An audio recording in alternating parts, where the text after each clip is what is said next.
رمضان المبارک کا یہ بابرکت مقدس مہینہ جو پاک پروردگار نے مجھے اور آپ کو نصیب فرمایا ہے، ہم اس نعمت پر اللہ وحدہ لا شریک کا شکر ادا کرتے ہیں اور دعا کرتے ہیں کہ اللہ رب العزت ہمیں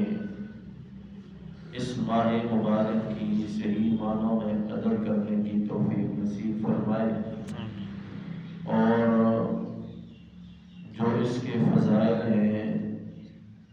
وہ ہمیں اللہ حاصل کرنے کی توفیق نصیب فرمائے،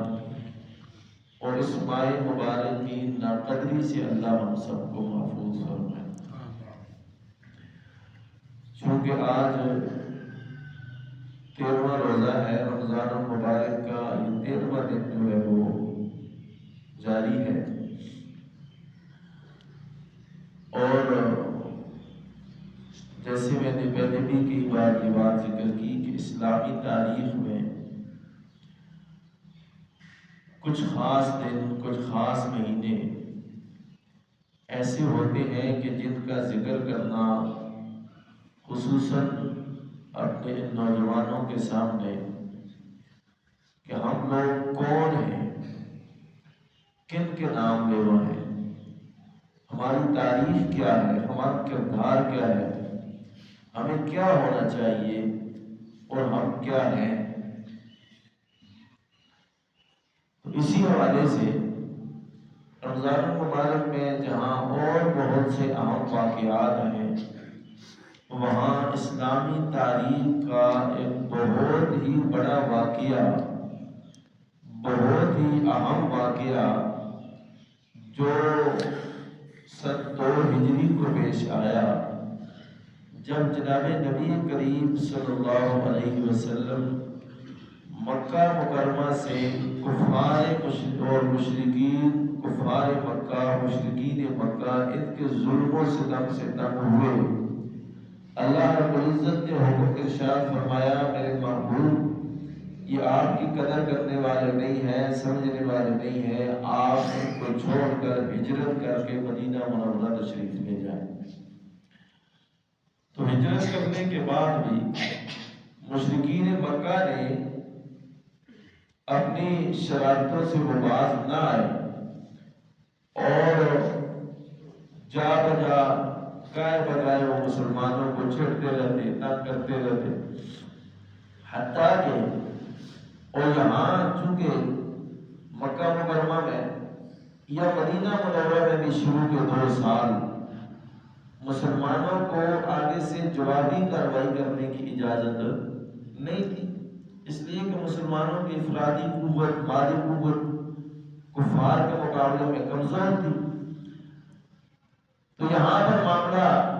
اللہ رب العزت نے یہ حکم دیا تھا کہ فاعفوا واصفحوا حتی یأتی اللہ بأمرہ،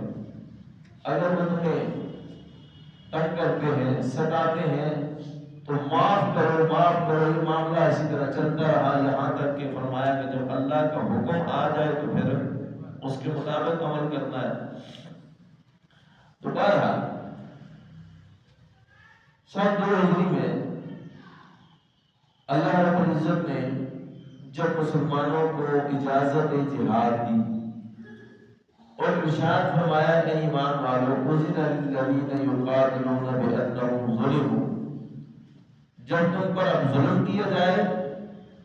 تمہیں تنگ کیا جائے، چھیڑا جائے، اپنی عبادت بھی اپنی مرضی سے نہ کرنے دی جائے،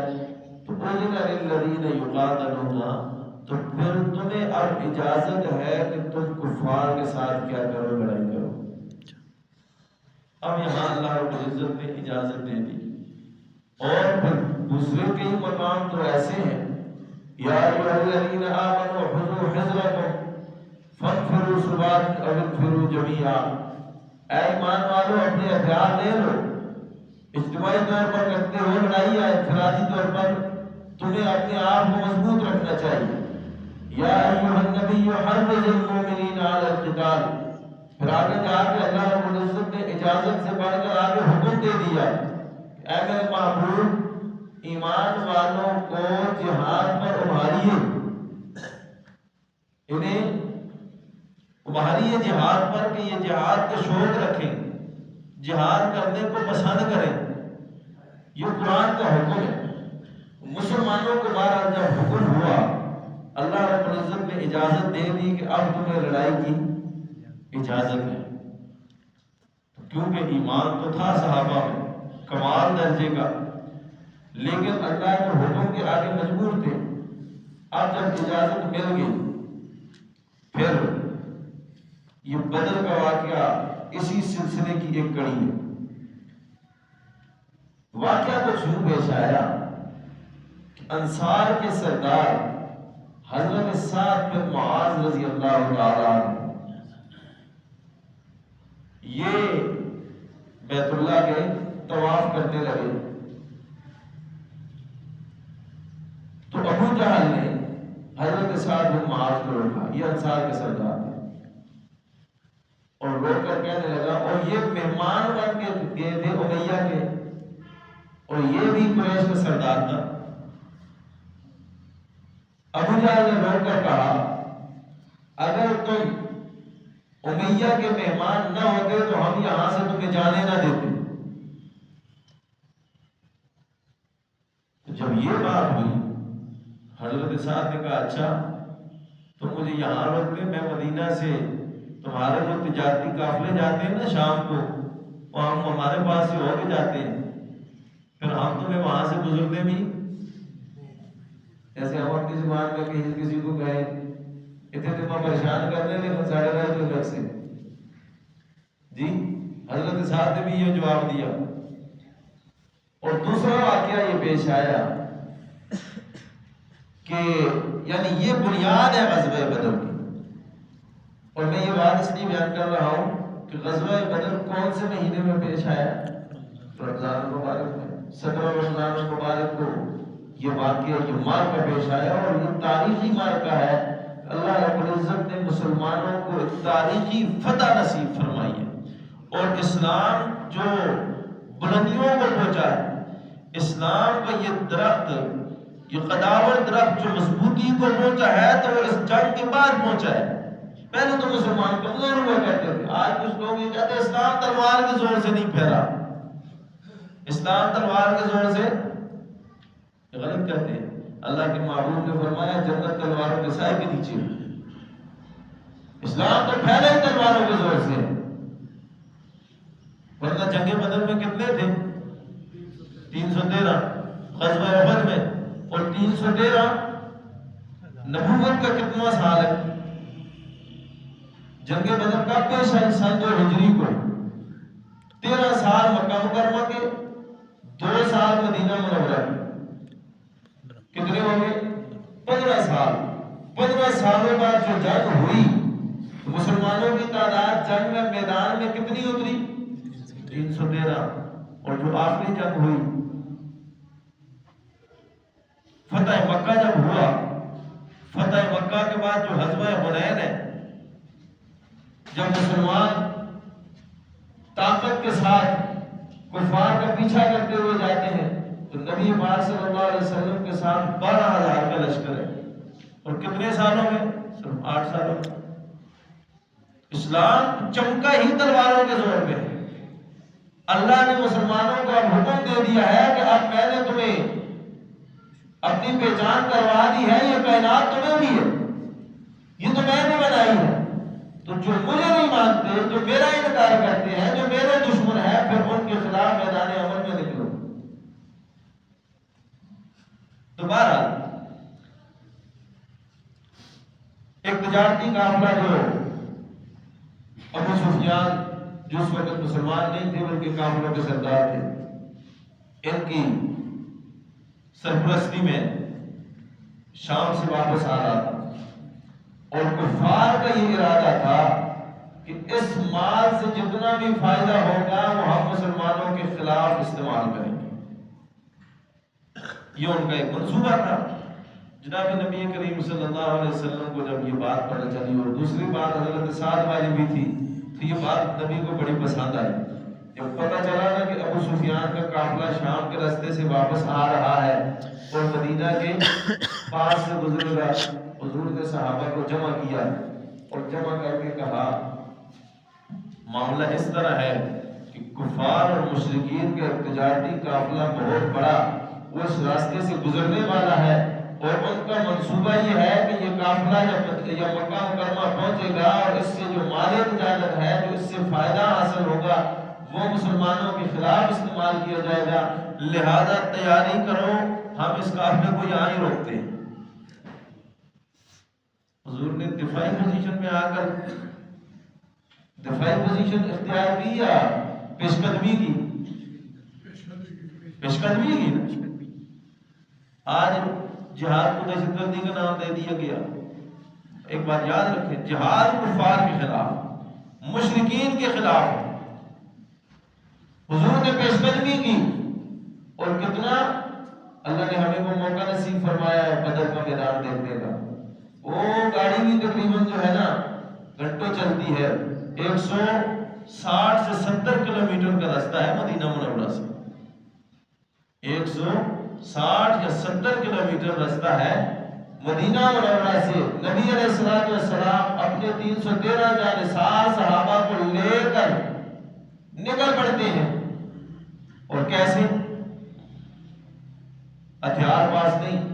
چند ہتھیار، چند تلواریں، کمزوری ہے، اور بعض صحابہ کو جب اللہ نے مسلمانوں کو فراوانی دی نا،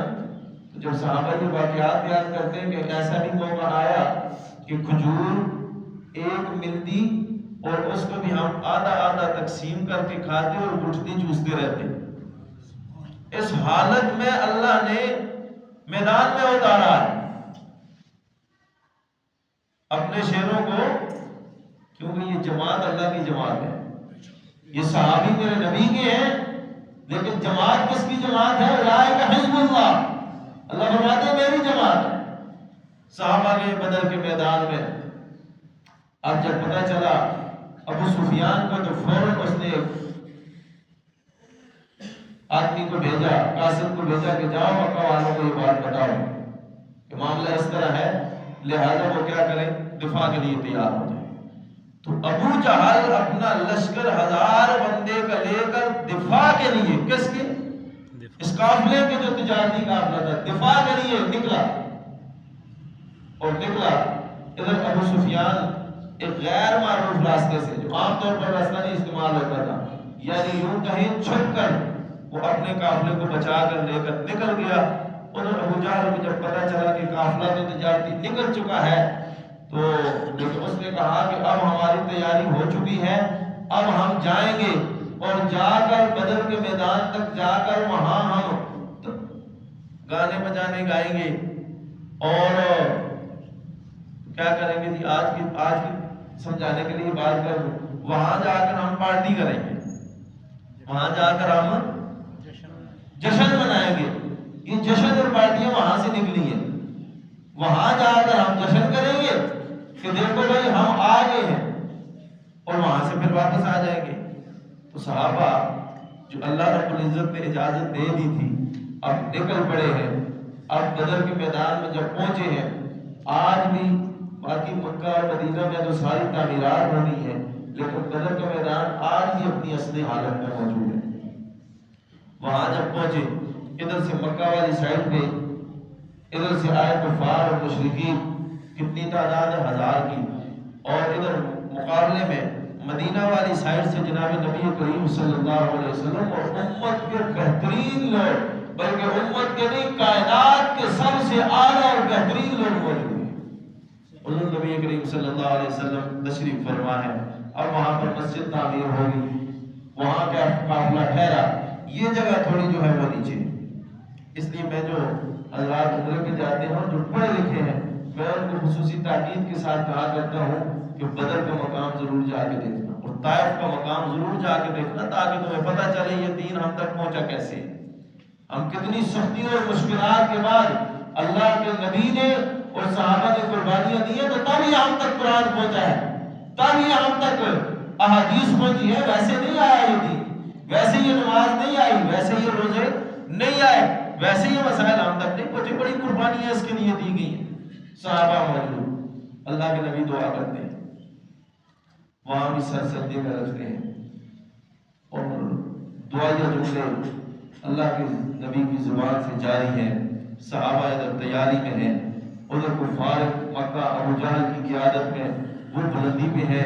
یہ نیچے ہے، وہ مٹی پہ ہے، مضبوط ہے ان کے پاؤں، یہ ریت پہ ہے، ریت کمزور ہوتی ہے، ظاہر بات ہے تلواروں کی لڑائی تھی اور پاؤں پھسلتے تھے، پاؤں پھسل جائے تو کمزوری ہوتی ہے۔ اللہ کے نبی دعا کرتے ہیں، اللہ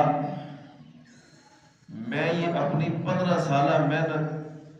لے کے بے سر و سامانی کی حالت میں تیرے راستے میں نکل آیا، میرے پاس یہی کچھ ہے، یہ میری محنت ہے، تو نے جب سے میرے پاس جبرائیل کو بھیجا اقرا بسم ربک الذی خلق سے لے کر ابو بکر بھی ساتھ ہے، عمر بھی ساتھ ہے، صحابہ سارے ساتھ، اللہ یہ میری 15 سال کی محنت ہے، تیرا حکم آیا اذن للذین یقاتلون بانہم ظلموا، اللہ تیرا حکم آیا یا ایھا النبی حرض المؤمنین علی القتال، ایمان والوں کو قتال پر، جہاد پر، لڑائی پر تیار کرو میرے محبوب۔ تو میرے پاس سامان نہیں، اسلحہ نہیں، طاقت نہیں، کھانے پینے کے لیے کوئی شے میسر نہیں، لیکن اللہ تیرا حکم ہے، میں اپنی اس جماعت کو، میں تیری اس جماعت کو، میں اپنی اس محنت کو لے کر تیرے دربار میں، تیرے راستے میں، میدان میں لے کر آ گیا ہوں۔ اللہ سامنے کفار کی تعداد بھی 3 گنا زیادہ ہے، ان کے پاس اسلحہ بھی زیادہ ہے، وہ طاقتور بھی ہے، کھانے کے لیے گوشت ہے، ادھر ہمارے کھانے کے لیے ایک کھجور 3 بندوں کو، 2 بندوں کو تقسیم ہو رہی ہے۔ اللہ میں لے آیا ہوں، سر سجدے میں رکھ کر اللہ کے محبوب نے ایک جملہ کہا ہے، وہ تڑپا دینے والا جملہ ہے۔ آج جو لوگ صحابہ پر زبان درازی کرتے ہیں، آج جو لوگ صحابہ پر اپنی زبانوں کو گندا کرتے ہیں، اس جملے کو سمجھے، اور بڑی حیرانی ہوتی ہے، خدا کی قسم بڑی حیرانی ہوتی ہے۔ میرے پاس ایک بچہ پڑھتا تھا یہاں آنے سے پہلے، ناظرہ، تو اس دن یہ پچھلے کچھ رمضان 5-6 دن پہلے، بلکہ پچھلے ہفتے کو، وہ 2 بچے پڑھتے تھے، ایک بچہ حافظ بن گیا اور دوسرا جو ہے وہ پٹری سے اترا۔ تو وہ حافظ بچہ تو جو تھا، میں اس کے پیچھے تراویح سننے کے لیے گیا، تو بعد میں دوسرا بچہ جو ہے، میں نے دیکھا اس کے ہاتھ میں کڑا ڈالا ہوا ہے، میں نے خیر وہ تو اسے زبردستی لے لیا، اور بعد میں اس نے مجھ سے گفتگو کی۔ وہ ایک بے ایمان کذاب دجال جو ہے نا، آپ لوگ تو ہماری بات سننے کے لیے یہاں تیار نہیں ہے نا، وہ لوگ اتنی محنت کر رہے ہیں سوشل میڈیا پہ، وہ امریکہ میں بیٹھا ہوا ہے حسن العیاری نام کا شیطان، وہ کہتا ہے جی استاد جی، وہ تو کھلا چیلنج کرتا ہے کہ ابو بکر کا ایمان ثابت کرو۔ یہ کون بچہ کہہ رہا ہے؟ سنی بچہ کہہ رہا ہے۔ نوجوانوں کے ذہن جو ہے وہ اس طرف چلے گئے، کچھ ہماری کمزوری ہے، کچھ والدین کی کمزوری ہے کہ ایسی چیزیں سنتے ہیں کہ پھر وہی جو ہے وہ ان کے ذہنوں میں بیٹھی ہوئی ہے۔ ایمان کس کا؟ ابو بکر کا۔ صحابہ کے ایمان کی بات تو بات کی ہے، ابو بکر کا ایمان۔ اللہ اکبر، سنے میرے نبی کی بات، اللہ کے محبوب میدان بدر میں سر سجدے میں رکھ کر، رب کے دربار میں گڑ گڑا کر، اللہ ساری میری زندگی کی محنت، ساری میری جمع پونجی یہی ہے جو میں تیرے دربار میں لے کے آ گیا ہوں۔ اللہ اگر آج یہ نہ بچے تو قیامت تک اس دھرتی پر تیرا نام لینے والا کوئی نہیں بچے گا۔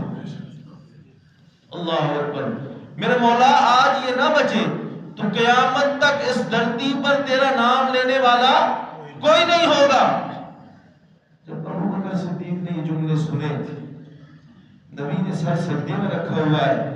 ابو بکر صدیق پاس کھڑے ہیں، فرمایا میرے محبوب اٹھ جائیے، اللہ کی مدد آ گئی ہے، اٹھ جائیے، اللہ کی مدد آ گئی ہے، اور اللہ مدد کریں گے۔ پھر قرآن کیا کہتا ہے میرے پاک پیغمبر جناب محمد رسول اللہ صلی اللہ علیہ وسلم کو، وَلَقَدْ نَصَرَكُمُ اللَّهُ، مدد تو اللہ کرتا ہے، وَلَقَدْ نَصَرَكُمُ اللَّهُ، اے میرے محبوب آپ تو مجبور تھے، آپ تو کمزور تھے، آپ کے پاس تو ساتھی کم تھے، آپ تو سر سجدے میں رکھ کے گڑ گڑا رہے تھے، پھر دنیا والوں کو بتاؤ نا کہ جب نبی کو بھی مشکل پیش آتی ہے، جب نبی بھی میدان میں ہوتا ہے، جب نبی بھی مجبور ہوتا ہے، جب نبی بھی کمزور ہوتا ہے، جب نبی کے ساتھ ابو بکر و عمر اور صحابہ موجود، لیکن اس کے باوجود نبی کہتے ہیں اللہ میں کمزور ہوں، اللہ میں کمزور ہوں، میری مدد فرما، پھر میرا اللہ بتاتا ہے اور میرے محبوبہ دنیا والوں کو یہ سمجھاؤ نا، دنیا والوں کو یہ بتاؤ نا کہ میں بھی کمزور ہوں، میں بھی مجبور ہوں، لیکن جب میں مجبور اور کمزور ہو جاؤں تو میں بھی مدد صرف کس سے مانگتا ہوں؟ اللہ سے۔ پھر میں اللہ اعلان کرتا ہوں وَلَقَدْ نَصَرَكُمُ اللَّهُ، پھر اللہ نے مدد کی، پھر اللہ نے مدد کی، وَلَقَدْ نَصَرَكُمُ اللَّهُ، اللہ کہتے ہیں پھر ہم نے مدد کی ہے نا تمہاری، وَلَقَدْ نَصَرَكُمُ اللَّهُ بِبَدْرٍ، بدر کے دن، وَأَنْتُمْ أَذِلَّةٌ، اور اس وقت تم کیا تھے؟ کمزور تھے، طاقت نہیں تھی، ہتھیار نہیں تھے، سواریاں نہیں تھی، اللہ نے مدد کیسی کی؟ تفصیلی بات ہے انشاءاللہ آئندہ جمعے اس پر گفتگو کروں گا۔ اللہ فرماتے ہیں کیوں کی مدد، کیا مقصد ہے؟ روزے کا بھی یہی مقصد ہے، جو اللہ نے بدر میں مدد کی، جو مقصد بیان کیا وہی مقصد روزے کا بھی ہے۔ میں اپنی بات بھی یہاں پر ختم کرتا ہوں۔ قرآن کی جو دوسری آیت میں نے پڑھی ہے، اللہ رب العزت کیا ارشاد فرماتے ہیں، استستغیثون ربکم فاستجاب لکم، اور میرے محبوبہ جب تو سر سجدے میں رکھ کر نا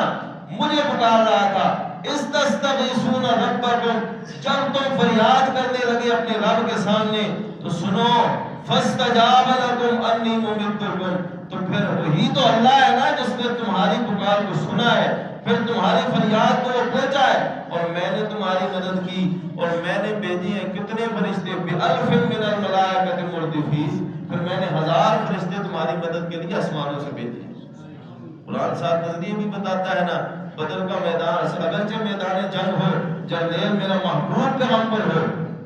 قیادت میرے محبوب پیغمبر کی ہو، لیکن مدد جب تک اللہ کی نہ ہو تو پھر بھی کیا ہو جاتی ہے۔ اور ایک واقعہ میں نے اس سے پہلے بیان کیا تو نہیں آئندہ جو میں پھر اشارہ کر دوں گا، یہاں اللہ رب العزت نے فرمایا میرے محبوب اور بدر والی مدد بھی یاد رکھیں، اور یہ کیوں میں نے مدد کی؟ قرآن جہاں روزے کا حکم دیتا ہے، یا ایھا الذین آمنوا کتب علیکم الصیام، اے ایمان والو تم پر روزے فرض کر دیے گئے ہیں، کما کتب علی الذین من قبلکم، جیسے تم سے پہلے لوگوں پر فرض کیے گئے تھے، کیوں؟ لعلکم تتقون، تاکہ تم پرہیزگار بن جاؤ۔ روزہ رکھ کے بھی بندہ بے ایمانی کرے، روزہ رکھ کے بھی بندہ دھوکے بازی کرے، روزہ رکھ کے بھی بندہ جھوٹ بولے، روزہ رکھ کے بھی بندہ بہتان بازی کرے، روزہ رکھ کے بھی بندہ جو ہے وہ ملاوٹ کرے، روزہ رکھ کے بھی بندہ گناہ سے اپنے آپ گناہ بچائے، کوئی قوالی لگا لے تو کوئی گانے لگا لے، اپنی مرضیاں کرتا ہے۔ اللہ فرماتے ہیں روزے کا مقصد یہ نہیں ہے، میں نے تو روزے اس لیے فرض کیے لعلکم تتقون، تاکہ تم پرہیزگار بن جاؤ، اور میدان جنگ میں نے اپنے محبوب کی مدد بھی اسی لیے کی، فرمایا فاتقوا اللہ، فاتقوا اللہ، کیا کرتے رہو؟ اللہ سے ڈرتے رہو، ہر حالت میں اللہ کی مدد آ گئی، فاتقوا اللہ لعلکم تشکرون، ڈرتے رہو اللہ سے، اور تاکہ تم کیا کرو؟ شکر ادا کرو۔ تو روزے کا مقصد بھی تقویٰ اور جنگ کا مقصد بھی تقویٰ۔ اللہ رب العزت ہمیں اپنی یہ تاریخ سمجھنے کی، اور یہ رمضان المبارک کا بابرکت مہینہ، اس مہینے میں دیکھیں آج تو روزہ ٹھنڈا ہے پھر بھی ہم جو ہے وہ سوئے رہتے ہیں۔ صحابہ جن کے ایمان بھی آج پاس ہو رہی ہیں، ایمان ثابت کرو جی، ایمان ثابت کرو۔